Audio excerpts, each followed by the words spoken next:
Fam, what's going on? It's Kyle Henderson of Bama Football on YouTube.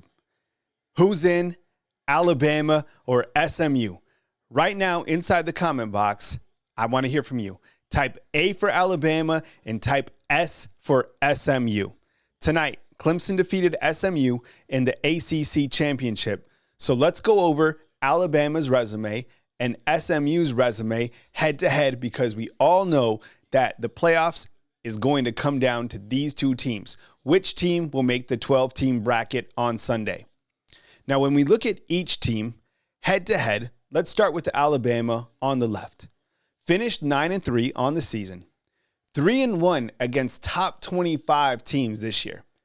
Greg Sankey mentioned plenty of times that the SEC conference is built different than all of the other conferences in college football.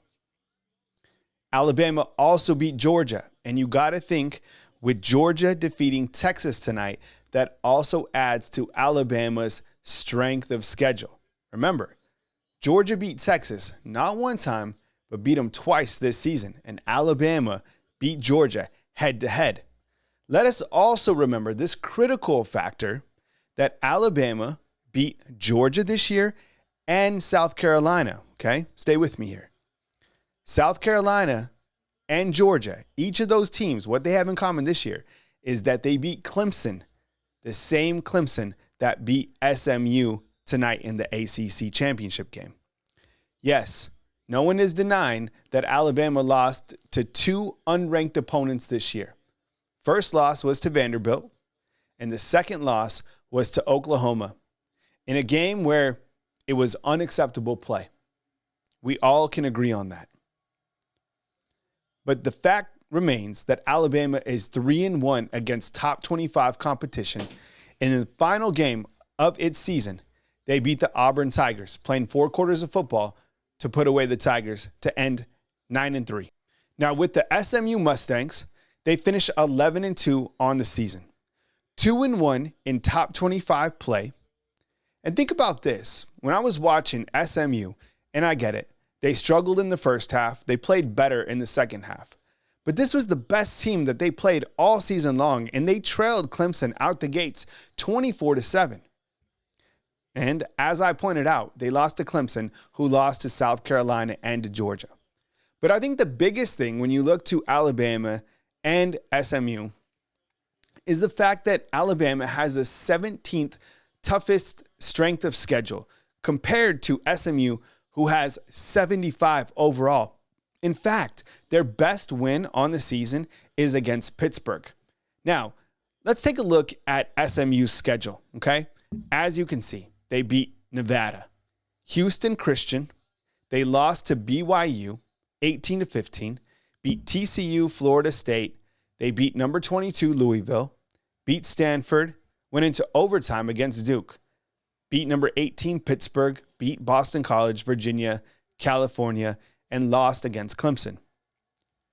You have to wonder, if Alabama played this schedule, I know it's hypothetical, what would Alabama's record be, okay?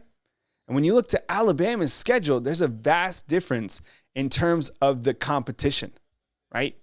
Western Kentucky, South Florida, we all know that they punched above their belt. At Wisconsin, number 2 Georgia, when the Bulldogs were ranked number 2, Alabama beat the Bulldogs 42-34. They lost to Vanderbilt, beat South Carolina, very good team, 27-25. Lost to Tennessee on the road, beat Missouri, beat LSU, beat Mercer, lost to Oklahoma, and beat Auburn in its final game 28-14. Very challenging schedule. Again, 17th most challenging in the country, right? Now, what I was thinking about is I kind of go back to last season and how Florida State, they were left out of the playoffs.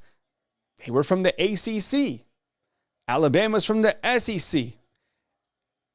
Florida State had not lost a game, and I get it. Their quarterback had gone out, but I think it comes down to the fact that Alabama gets into the playoffs over SMU because of the fact of the strength of schedule and the fact that Alabama is the better team, arguably. I get it. SMU put together a really good season. But when you look to Alabama at its best, Is it better than SMU at its best? We rewind to the game when Alabama was beating Georgia. The first half of that game, that team was pretty much unbeatable. And while Georgia played valiantly in the second half, Alabama eventually won that game. Same team, they beat the same team that beat Texas twice. Now, here is my hypothetical playoff bracket, and I have Alabama at the number 11 spot. I think the only thing that changes with Clemson beating SMU is I put Clemson at the number 3 spot. So let's go over this one more time. I have Oregon, after beating Penn State, who played pretty well tonight, at the number 1 spot. I have Georgia climbing to 2 after beating Texas. I have number 3, Clemson, after winning the ACC championship, and I have Boise at number 4. Remember, Boise only lost to Oregon this season by a score of 37-34. That's their only loss this season. I have number 5, Texas, hosting Arizona State, who played fantastic tonight, and that game will be in Austin. I have Tennessee on the road playing Ohio State, and I have Alabama traveling to South Bend, Indiana to take on the Notre Dame Fighting Irish, and then I have Indiana traveling to play Penn State. Ironically, even though those two teams are in the big conference, they didn't play each other this season. Now, if you fast forward in my bracket, in my make-believe bracket, I do have Texas. And I think while Texas fans, and I mentioned this on another video, while Texas fans might be upset about not winning the SEC championship, I think they're in a better spot, actually, because they play Arizona State. And based off the two team skill set, I think Texas wins that game handedly. At least they should. Then they play Boise State in year 6. They should win that game. And then I think Texas versus Oregon would be one hell of a matchup. I'm watching Oregon right now. This team is a lot better than I thought they were. But I still think Texas is able to win against Oregon, putting them in the finals against the Alabama Crimson Tide on the bottom side. Now, Alabama will have to put it together. They'll have to beat Notre Dame. They would have to beat Clemson and probably beat Georgia in that semifinal matchup. And while Georgia will be the favorite, and while the odds will be that Kirby Smart will beat Coach Kalen DeBoer, over the last couple years, it's been Jalen Milroe that has had the last laugh against the Georgia Bulldogs. I have Alabama getting into the playoffs. I have Alabama getting into the semifinals and beating Georgia. And I have Alabama getting into the championship game and getting some redemption for their 2023 loss against Texas and beating the Longhorns to win the college football championship. All right.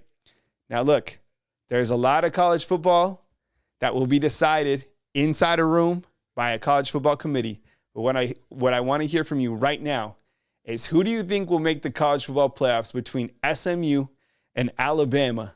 Sound off inside the comment box. Type A for Alabama and type S for SMU. I appreciate you guys being here. Be sure and join us on Sunday for the College Football Selection Show right here on Bama Football on YouTube.